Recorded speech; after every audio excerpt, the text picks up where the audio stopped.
Boom. We're live. What do you think about that intro? Little belly tummy.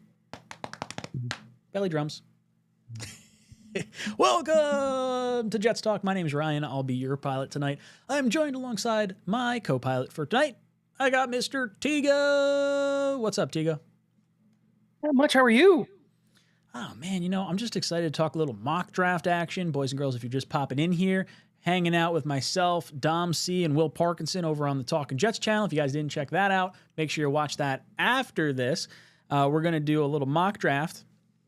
We're talking theme for tonight being Falcons-Jets trade in the first round. Going to go into it, give you the thoughts, the rumors that the Twitter sphere was going through the moon yesterday. We'll talk about how likely we think it is and our thoughts on what could potentially happen and what we would do in this 7th-round mock draft because of it. Boys and girls, hit that like button on your way in here. And got some thoughts on this one. Not super confident. Now, clearly the Jets would be trading down Tigo after the Raiders take Ashton Jeanty. They're going to pull the running back right off the board in front of our eyes, according to sources and rumors, and Breece Hall's getting traded because we like a committee of backs. So before we get into the Jets-Falcons thing, what are your thoughts on the Breece Hall, Rich Cimini thought process of maybe Jeanty being the pick for the Jets at 7? I would not love that pick at 7. If you're talking about we're going to do a situation where we do the and there are a couple of pieces involved, and maybe Breece Hall is one of those pieces involved. And the idea is to then take Jeanty at 15 because he could be there. Like, you could convince me in that world. Breece Hall is on the final year of his contract. I don't think we're going to extend him beyond this year. And to be clear, that's not me saying don't extend him. I would like to keep Breece Hall around. I think he's a very, very good football player. But you just don't really... The league doesn't like paying running backs, and I think that's bullshit, but that's besides the point. Then you start seeing a world in which it makes sense, but you have a really damn good running back. Just run him into the ground. Just give him 40 touches a game. Like, what do you have to lose? He's really good. If the plan is not to extend him, like, okay, just run him into the ground. Yeah.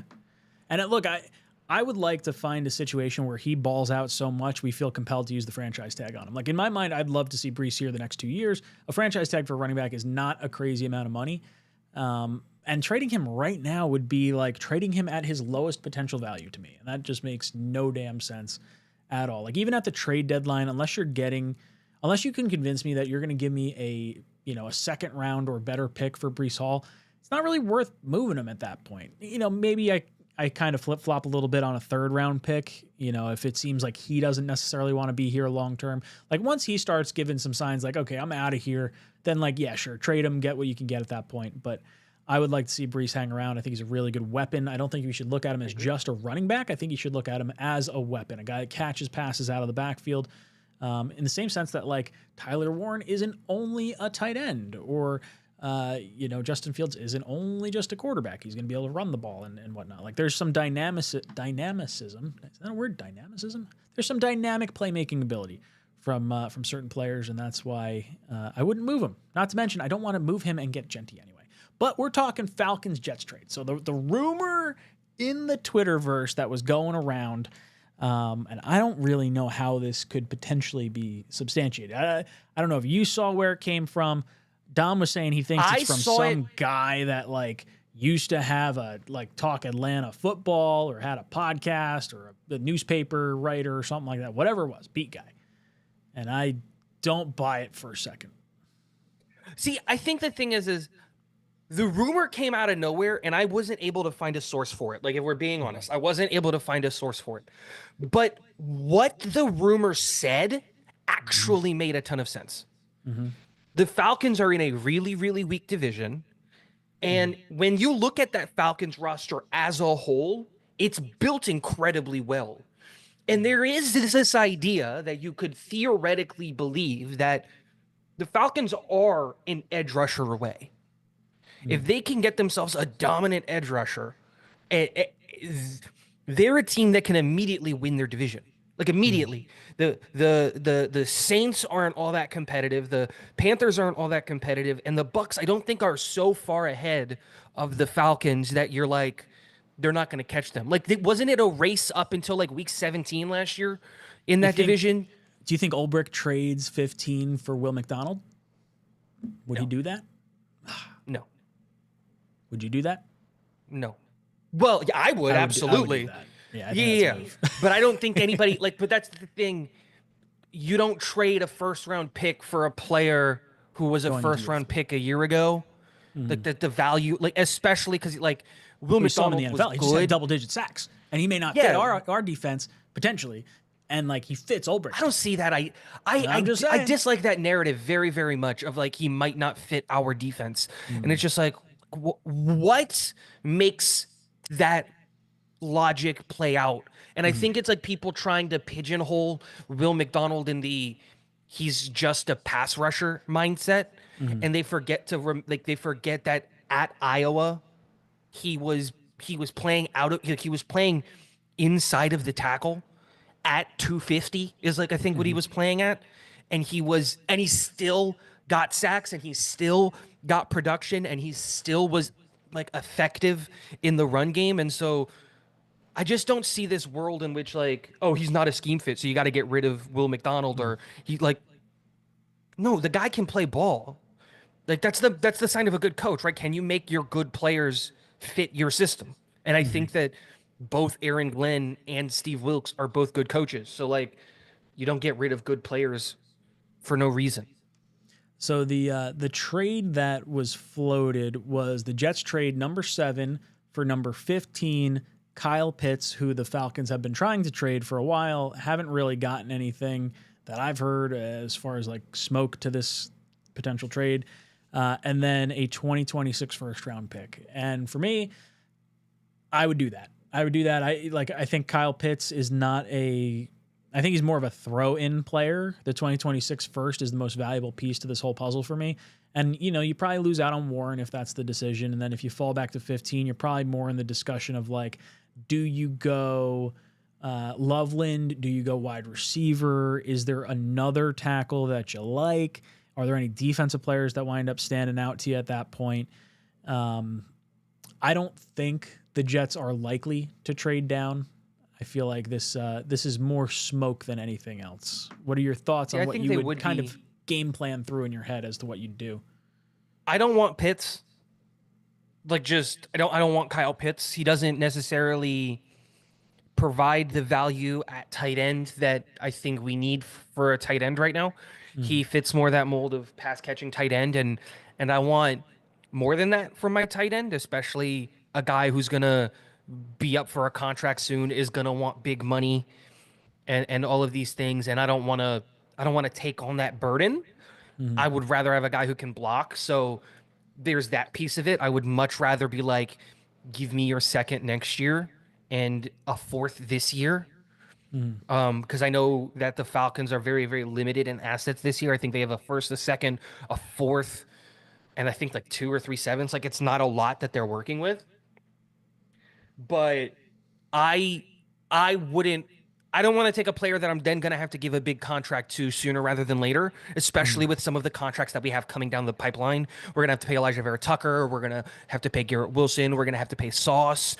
You're going to have to start having the conversations. Are you going to pay JJ? Or are you going to pay Quincy? And those are all players that I see as a higher priority for the New York Jets. So I would rather take the picks because it's cost controlled and it's hand-picked players for Glenn and Moogs. So, but outside of that, if the Falcons came up and they said, no, we're going to give you a 1 this year, a 1 next year, a 4 this year, and a 2 next year, I think you have to take that deal. Honestly, if you're Moogs, because like there isn't the gap of player between 7 and 15 isn't all that great. And I think loading up for 2026 is the way to go. You have to think about 2026 quarterback class. And so regardless of if Fields balls out or not, having 2 first-round picks next year, let's say he does ball out. Now you got 2 first-round picks. next year that immediately come into the team and help you make a push. Let's say he doesn't ball out. Okay, now you have 2 first-round picks to go and get your quarterback. Let's say he's middle of the pack. Okay, cool. You can still go and package and get your quarterback, or you can do what the Patriots did with Mac Jones, and it ultimately ended up failing. But like they just stuck and they waited, and a guy came to them. But you would have a guy in place that he can sit behind. And so, if someone's offering a one next year, I kind of don't care who's on the board. I think you take it. So let's slide over to our mock draft. We'll get some conversation going. So Jets Falcons trade. We are looking, all right, obviously 7-round mock. We're doing the Jets. We're going to say lean more towards the public board. Care for positional value, we'll go a little bit higher on.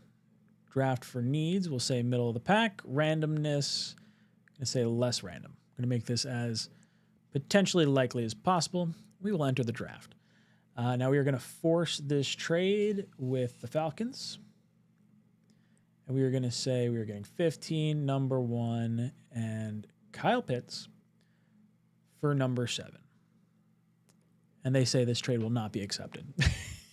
Yeah, and again, if you were to just like take off Kyle Pitts, that trade gets accepted. Like this is a trade that makes a ton of sense. This is the trade that makes sense. I don't know where the Kyle Pitts comes in. Part of it, again, I would be in a position. Yeah, I would be in a position where like I would ask for 118. I might ask for next year's 2, knowing I might not get it, right? But I think that's where the conversation starts. But ultimately, if the trade was legitimately 15 and next year's 1, I would do it in a heartbeat. So let's make the trade happen. Kyle Pitts, number 15, and a first-round pick. I mean, we could just even if we didn't have Kyle Pitts on the roster, we're going to operate as if we do because of, the trade that Green Bean has given us for tonight. We're going to force this trade, and then we're going to start the draft, and let's see how it kind of goes down. Cam Ward goes 1, Travis Hunter 2, Abdul Carter 3, Mason Graham 4, Will Campbell 5, Genty 6, McMillan goes 7. So they didn't even come up for an edge rusher in this scenario. They come up for the receiver.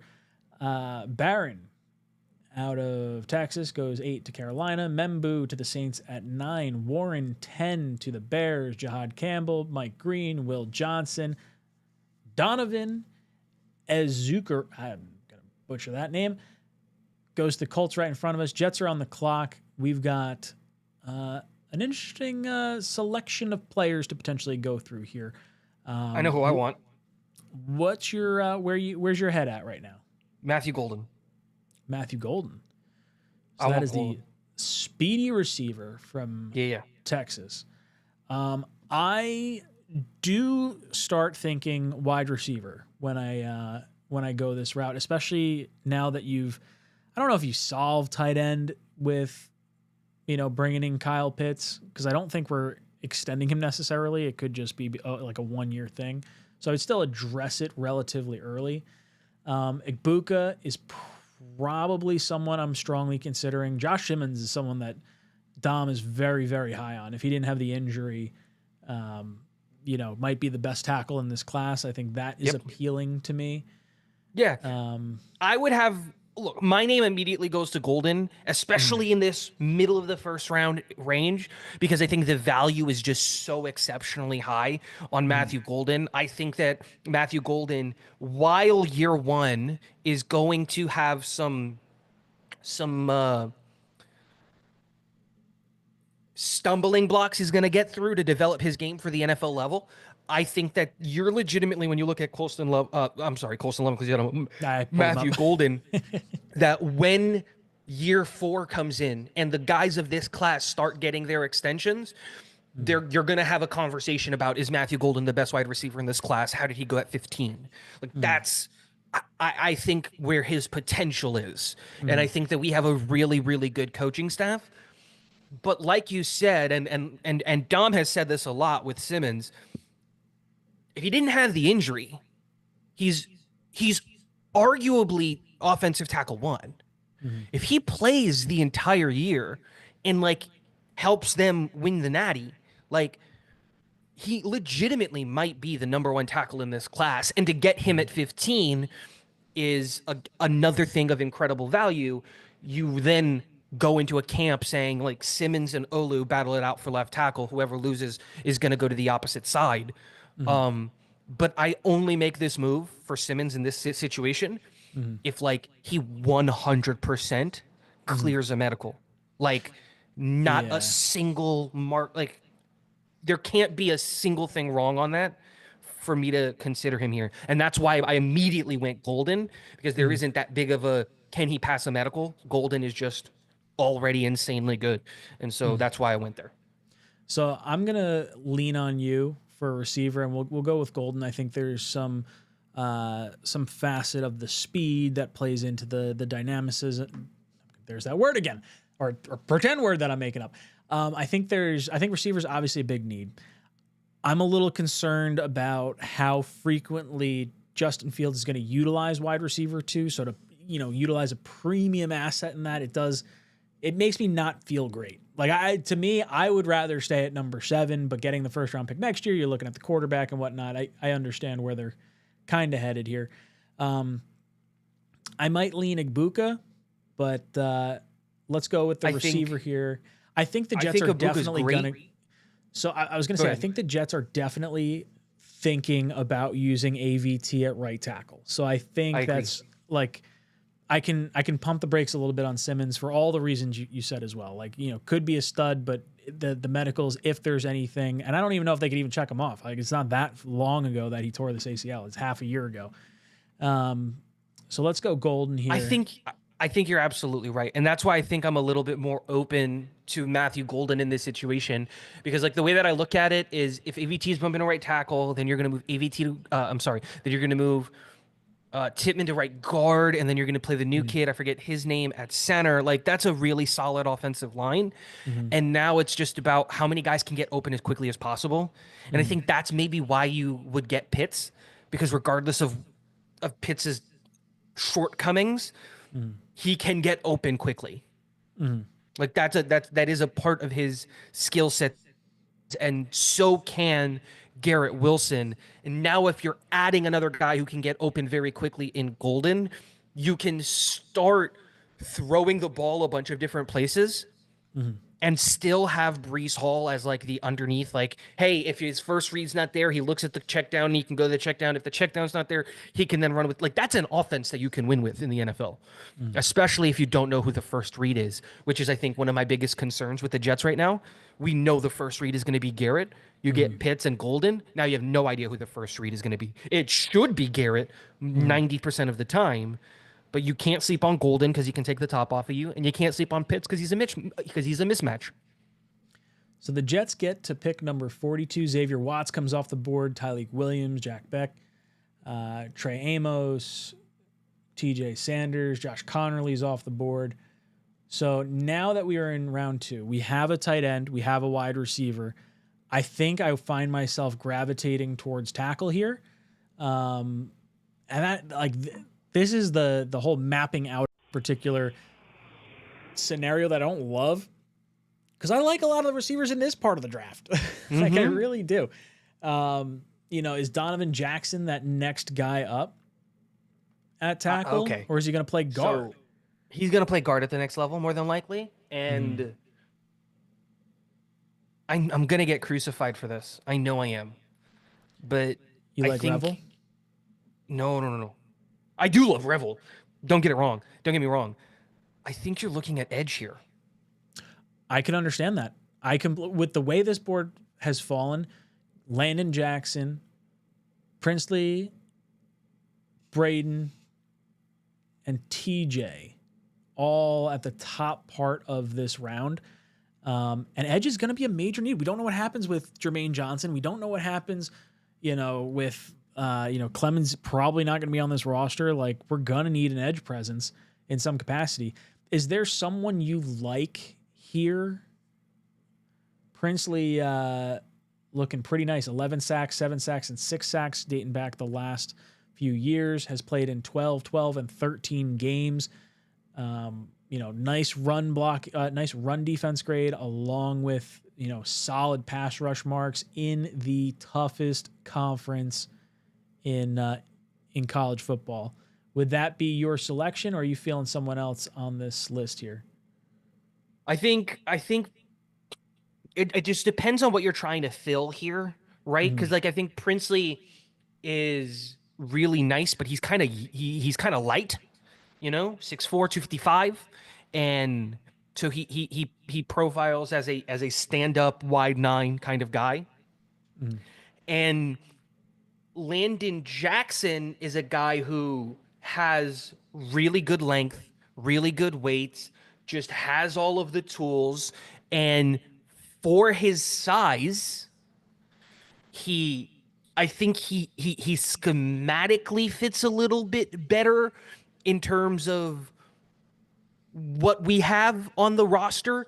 And so I would maybe like again, I'm not saying we have to go edge here. If we want to go offensive line, like we can do that.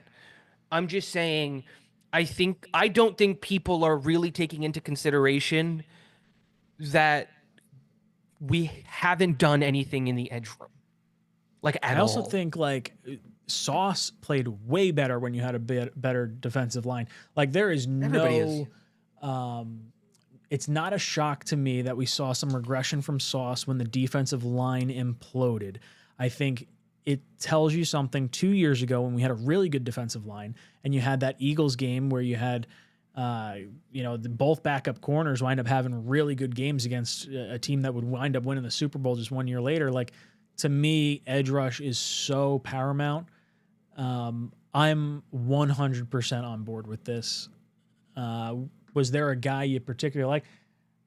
I would say I think the pick here in my mind is between, and I'll let you make it, is I think between like Landon Jackson or Princely Umanmielen, I think is how you pronounce it. Umanmi Ellen, says Weege in the chat. Or it's a guy like Ursary or Trapio. Like that is probably the guys that you're looking at here. If you're the New York Jets.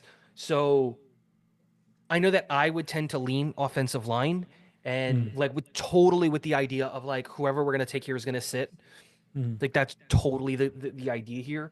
And I would even like legitimately consider Donovan Jackson here as well, because there is a real world possibility where we're not bringing back John Simpson, and whoever you draft here needs to play left guard, like assuming AVT plays right tackle, and he plays it really well. And so like Donovan Jackson provides like just a really high floor player who can play guard, who can play tackle, just provides you some depth.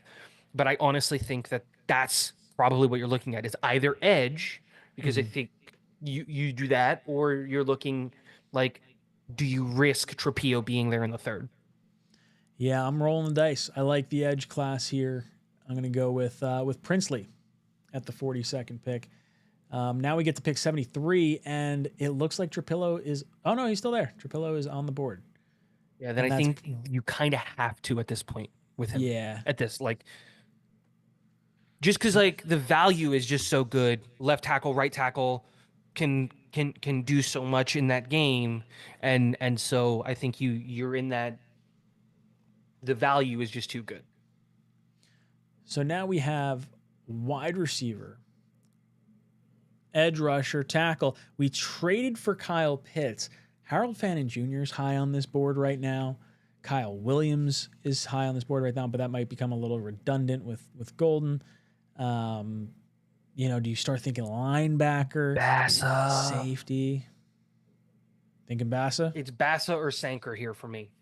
You're leaning on the defensive side. So you're like, are you leaning to like resign Pitts, or is it like, you like tight ends a little bit later on? Like, because I feel like we still don't have one. I think when you're looking at the team right now, you've got two tight ends. That's good enough. And this is a really good tight end class. And so, like, for me, like, if I'm just going to be honest here, the moment we didn't take Loveland at 15, which would have been the move that I would have legitimately considered, I'm not taking a tight end until the 5th round in my mind. Because like in the 5th round, you're looking at guys like Mitchell Evans from Notre Dame, who helped them get to a natty. You're looking at guys like Jake Briningstool from Clemson is going to be in and around that range. If you want to go later on in the class, I know a lot of the chat is a big fan, and so am I, of Luke Lackey out of Iowa. So like that is more where I'm leaning in terms of getting tight end value. Is we have tight end 1 and tight end 2 in year 1 in, Pitts and Ruckert. What you're trying to do is get Smart off the team at that point, and then you reevaluate tight end as a high need next year with, in the second round or something along those lines. So for me, that's why I kind of go back to the defensive side of the ball. We've addressed all of the major areas of concern on the offense. We have a new wide receiver. We have a new tackle. We have a new tight end. That's everything that we needed to get this offense operating at a high level. But this defense is still really, really like, we don't have a third linebacker if we want to run out of a base set. We have no idea what's going to happen on the safety position. Is Tony Adams really going to be the guy that's starting there?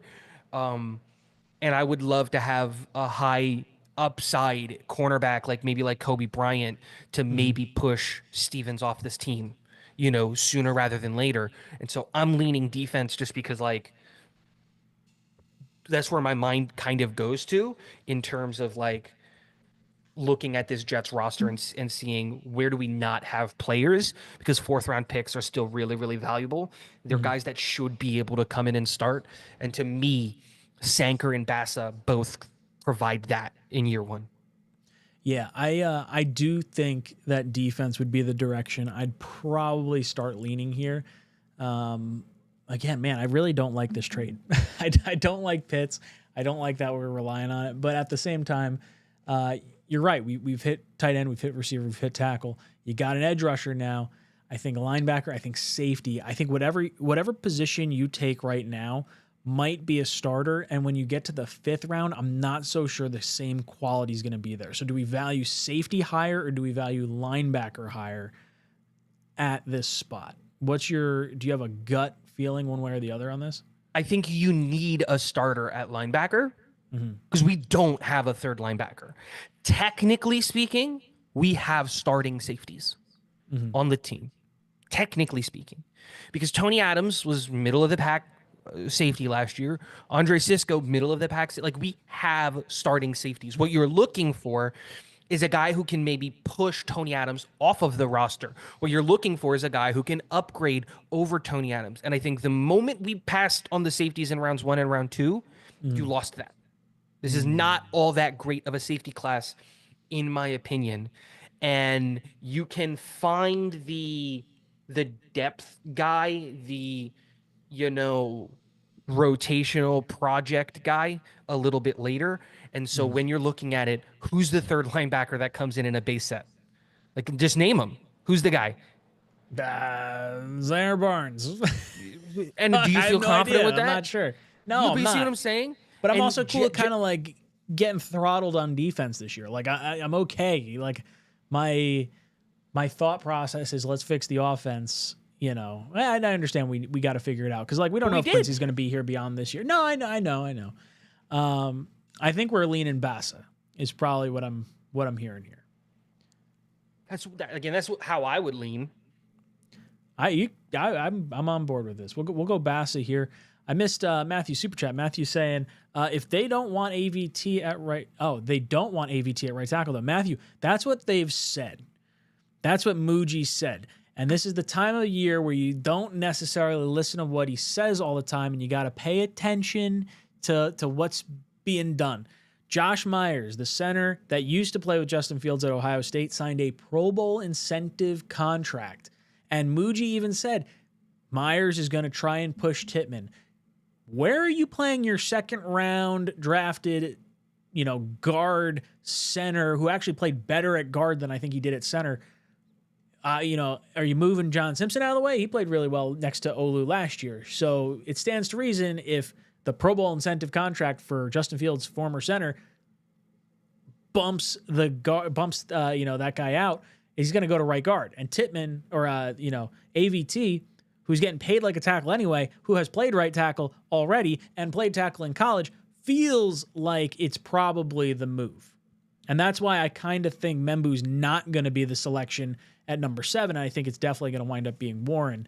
But I understand, look, a lot of people, don't necessarily want AVT at right tackle. They think the injuries and whatnot. And even, Muji said, we want to keep AVT at right guard. I just think that's exactly what you would say if you. Well, I think that it's definitely smokescreen season. And I think you would say exactly that if you wanted people to believe you're going to go Membu at 7. Because I think the intention is to go tight end and Warren at 7. Again, it's a double-edged sword because he could be just straight up just telling the truth. We want AVT at right guard, and you're kind of showing your hand that you want Membu, and that's totally fine. Or like you said, it's smoke screen season, and it's just we signed the center because our top 10 center actually played better at guard, and our right guard actually played really well at right tackle. We have an offensive line. Why do we it's smokescreen season? Nothing to. We have no idea. That's the whole point. That's I think the whole point of that of what Ryan was saying is just like, dude, you can't believe anything that comes out right now. Like this trade scenario is ridiculous. And just as likely as it is of being not true, it's likely to be true. We have no idea what's going to happen. Yeah, I mean, heck, I could see our former head coach, interim head coach, wanting to trade with the Jets to get into the top 10 to select a player that he covets for his defense. Yep. I could totally see that. Make a lot of sense. All right, we got 2 fifths. I'm going to say it here. Yeah. I'm going to say it here so that the chat can yell at me. All right. I don't want this, so I need you to talk me away from this. Okay. We have met with Quinn Ewers like 8 times. Know. In-depth meetings. Chat, do your job, yell at me. Yeah, you know what? At this point in the draft, though, it doesn't preclude you from going quarterback in 2026. And I think if Ewers happens to be here, which I don't think he will be, I think he's going to end up going higher than this. But if he's there in the 5th, I don't mind it. The 5th round is kind of where I've penciled in my we need a long-term backup, spot. And because I don't think Jordan Travis is ultimately going to be that. I think he probably feels like he's on the way out. Is there another position group that you think you could find a starter at? I think D tackle's probably where, I start kind of leaning. I don't think we're going to be in the DT tackle conversation, if I'm being honest. I don't think it's going to be a lot. Well, that's just it. I think we've kind of passed him. I think he kind of had to take it in like the 4th round, maybe. No. I just mean dude, we've signed 3. Yeah. We've added, I think if I remember correctly, I think we've added over 1,000 defensive line room. Just, and 900 of that. I think we added 1,100 pounds to the defensive line room this offseason, and 3 guys account for 900 pounds. I don't think we're in on that kind of position. And I said it at the Jeffrey Bassa pick because of this exact reason right here. And you don't have the guys listed pulled up, but Mitchell Evans is on the board here, the tight end. That's where I'm leaning. That's where I'm starting to look at it, and I'm going, dude, there's still a lot of really good interior offensive linemen in this class that you're going to get later on in the 5th. And Mitchell Evans just helped Notre Dame get to a natty with with bad quarterback play. Notre Dame was not quarterbacked well. And so dude, I mentioned it before. I'm coming back to what I said. I had to say Ewers just because if I don't, I think I would hurt myself a little bit because it's just we met with him so many times. We have to at least have that conversation. I don't want him. I want Mitchell Evans here. I would get it if you go interior offensive lineman, if you went safety, because technically they're bigger needs. But dude, the value for Mitchell Evans in round 5. So I agree. I don't really want Quinn Ewers to be the pick. I'm not very high on him. I think at this point in the draft, I would be fine with it because I do want I'm cool with having the backup. We got Jordan Travis under contract for 3 more seasons too. So he could just be the backup. We don't have to overthink this, too hard. And then tight end might be a really good move. I think interior offensive lineman is going to be a good move. Someone that can play center or guard because AVT is in the last year of his contract. You got Simpson in the last year of his contract. Realistically, I don't know if you're bringing both back. So I think you're going to need someone. So tight end, who we only have Kyle Pitts under contract for a year at this point. If you think Mitchell Evans is the guy, or 𝐂𝐟𝐻𝐿 from Georgia is the guy, which, to be honest, I don't really know a whole heck of a lot about him, but based on these yellows, don't like it. Again, either Jackson one of those Hawes. guys do well. I think you probably have to have a conversation about the interior offensive line, because like you're legitimately one injury from having to play, I forget his name. What's his name? You need like 2 seconds. Which side of You're the ball? one injury away from playing Xavier Newman. You know what I mean? And that's not great. And I don't love that. And so like you could convince me offensive line here, like totally.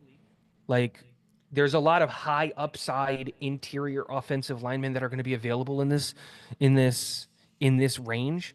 Luke Kandra provides a relatively like high floor, not like a high floor in terms of like potential, like he has potential to be like a relatively okay starter.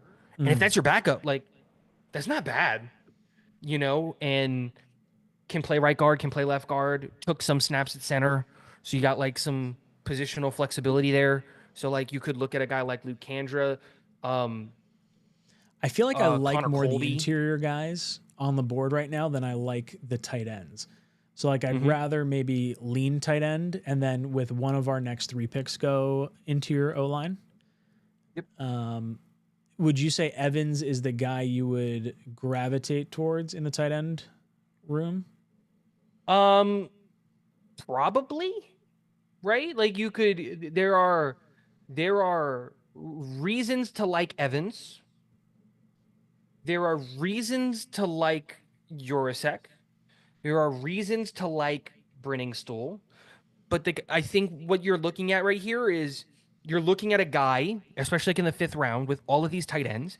You're looking at a guy who don't expect any of these guys to break in and be tight end 2. What you're drafting here is who is most likely, in my opinion, to be tight end 3. And that's what we're trying to find. And so I would lean Evans because of his size.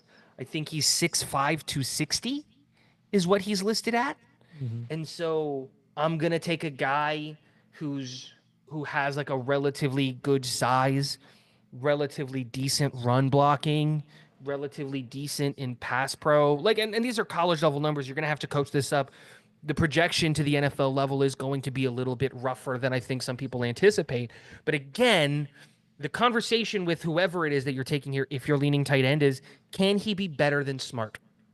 That's the mindset you got to be in. Like, can he be better than Stone Smart? And I think he can. Done. Go Mitchell Evans there. All right. We're sitting pick 162.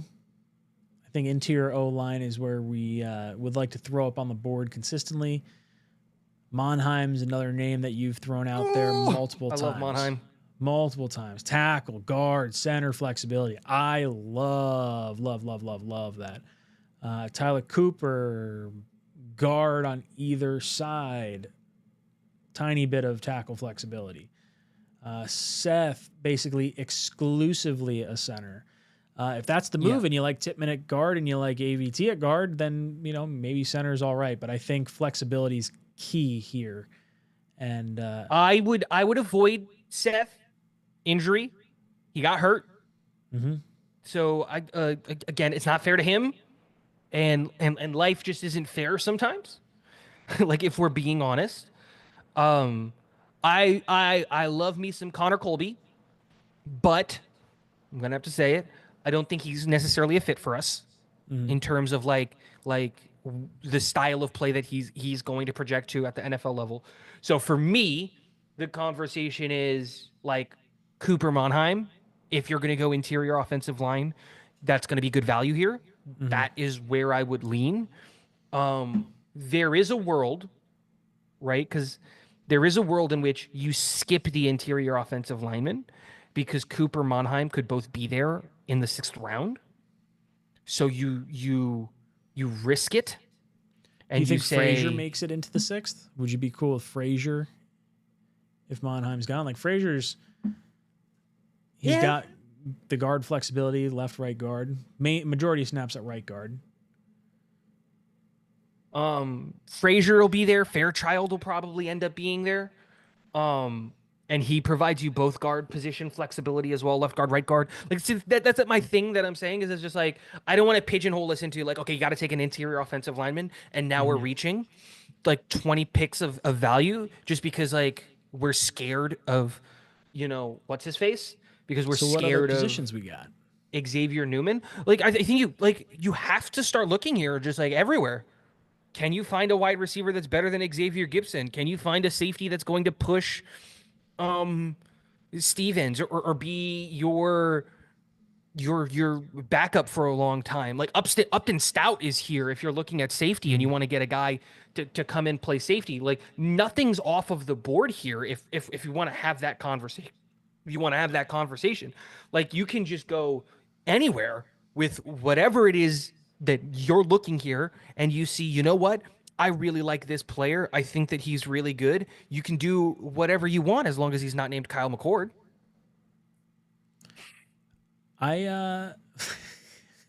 You really don't want Kyle McCord for the guy that keeps bringing up Quinn Ewers. Look, And then I tell the chat to yell at us immediately. Well, see, I think BPA is the way to go. We don't have a safety. Yep. I like Upton Stout. Got a lot of blue there. A lot of blue. There you go. There it is. That's our safety. Western Kentucky. Was Corley was Western Kentucky, wasn't he? Or was he? Am I wrong? Yep. No, he got some teammates going on There there. you go.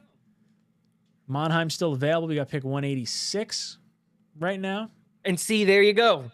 Now you a guy that I was totally comfortable taking at 162, you now get at 186. And I think that's where again you have to play the board sometimes.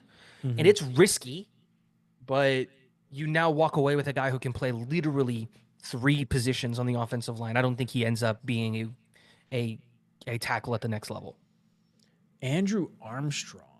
I haven't watched any of his tape, but I like the stats. I like the size. Over 1,000 yards in 2 different seasons, 13 touchdowns in 2022, 5 touchdowns in 2023, only 1 touchdown this past year. Do you know anything about him? Why is he so far down the board? I have no idea about any of the wide receivers outside of the top 100. If I'm going to be honest, this year that's right. I didn't do a lot of wide receiver scouting,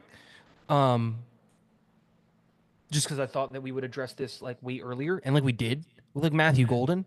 I just don't necessarily see a world in which we're like, I don't see the value of watching all of these guys when we have to take a guy high. So I'd rather watch extra games on like Ted McMillan and Golden and things like that than sit there and watch 2 games of Jimmy Horn Jr. Well, I guess we might Like as well when look in at Jimmy doubt, take the SEC kid. When you're this far down, oh wait, kicker. I know we didn't get our kicker. I know kicker is always the thing, but I was going to throw a curveball and not go kicker. Yo, fun fact. The punter we signed, is it McKenzie? Is that the last name? Is that right? Does that sound right? McNamara? Is it McNamara? Austin something? Austin McNamara? That sounds right. Yeah. His dad worked with me.